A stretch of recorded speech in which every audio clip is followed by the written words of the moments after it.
Hi, welcome to Carol's Kitchen. Lately, so many people have been talking to me about the rising costs, food costs, fuel costs, and now an increase in interest rates from the bank. And they're wondering how a Thermomix can actually help them save money. It's something that we've always talked about. Thermomix is about them, it's about saving you time, saving your health, giving you energy and enthusiasm and money. What I want to focus on today is actually reducing food waste. And there are some interesting statistics about food waste. The average household throws out about 1/5 of the food that they purchase. And if you think about how much you spend per week on your grocery shopping, if you spend $100 a week, you're actually likely to throw out $20 worth of food. And if you spend more than $100 a week, then just pro rata. So if you work it out over the year, the average family throws out and therefore could save between $1,000 and almost $4,000 per year just on reducing or eliminating food waste. So to help with that, Thermomix have just brought out a great new cookbook. It's called Less Waste, More Food. And it's not just a cookbook. It's got all sorts of things in here to help you live more sustainably.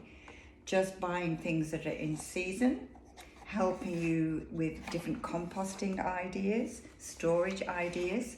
Each food group is covered individually, so nuts, seeds, different fruits, different vegetables, how you can use them up, and recipes to help you use what scraps you've got in the fridge.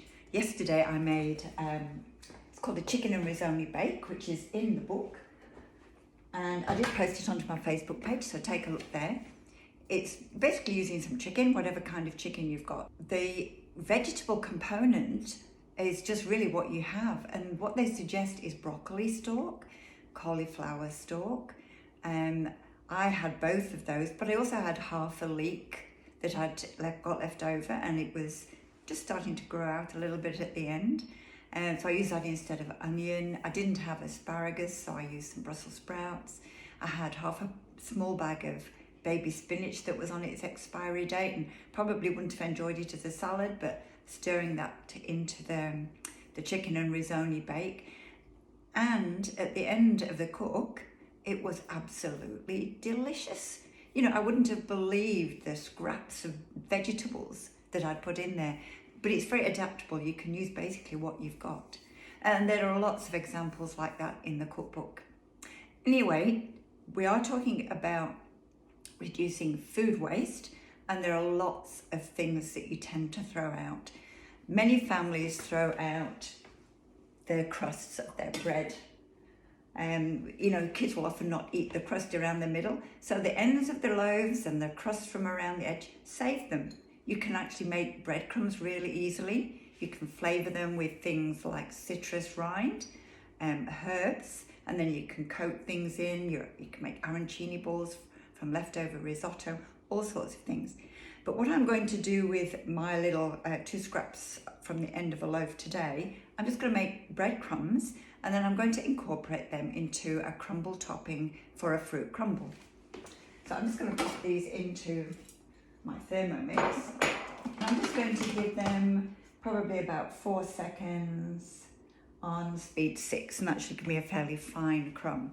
And this is one of the things when you do buy a Thermomix, because you've got the help of a consultant, we can help you with these things that you can just do manually. We're not following a recipe here. We're just winging it, using up our bits and pieces.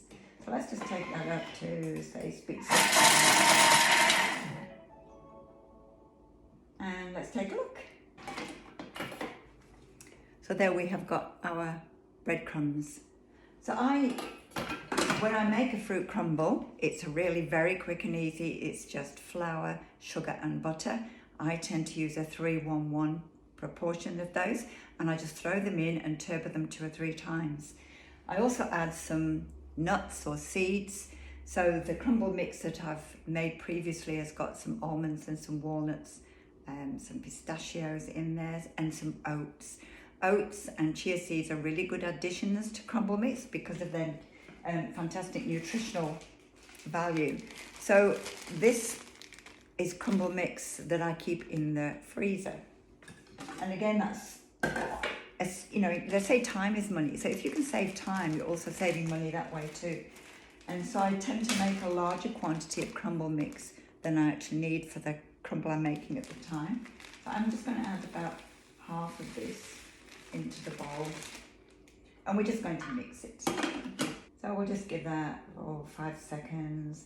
I'm going to pop it on reverse and turn it up to about speed 4.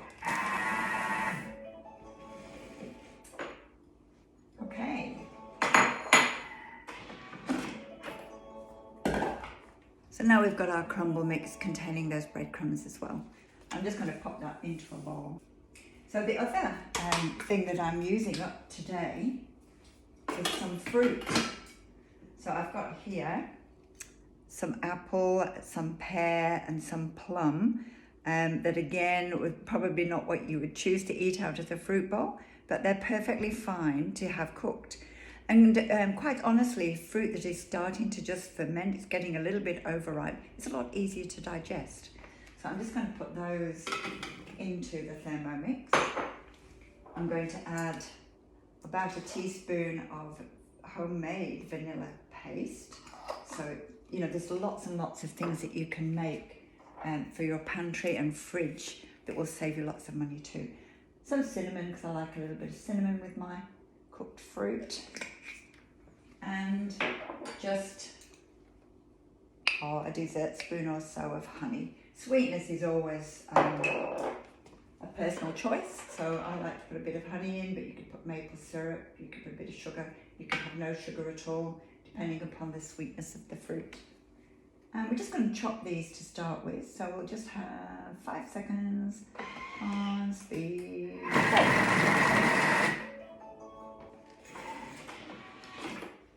Okay, so there we have got a nice fruit chop. So I don't really need to cook this, but I could, if I wanted to, just cook it for 2 or 3 minutes at 100 degrees in the Thermomix.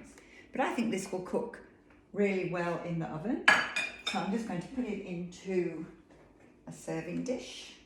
Okay, so we'll just pop that into the baking dish and put a generous sprinkle of the crumble mix over the top.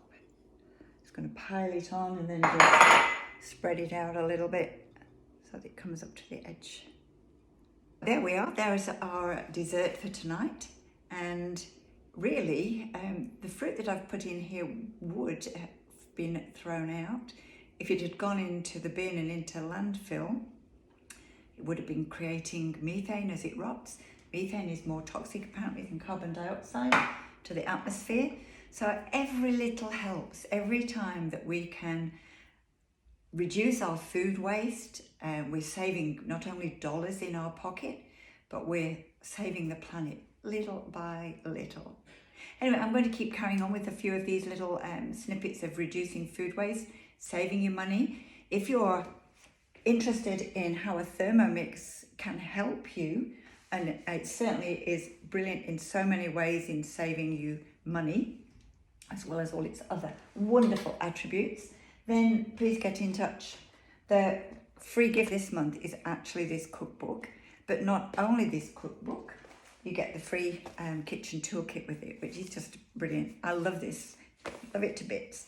And yes, start saving money straight away. There are various options for purchasing a Thermomix. I know it's a fairly high ticket item, but when you think about how much money per week it can save you, it's going to more than pay for itself. There's interest-free finance, obviously, and you can earn and learn. You can earn your Thermomix by joining the team and becoming as passionate as we all are about how a Thermomix just makes such a big difference to your life. All right, I take care. I will talk to you soon. Bye from Carol's Thermomix.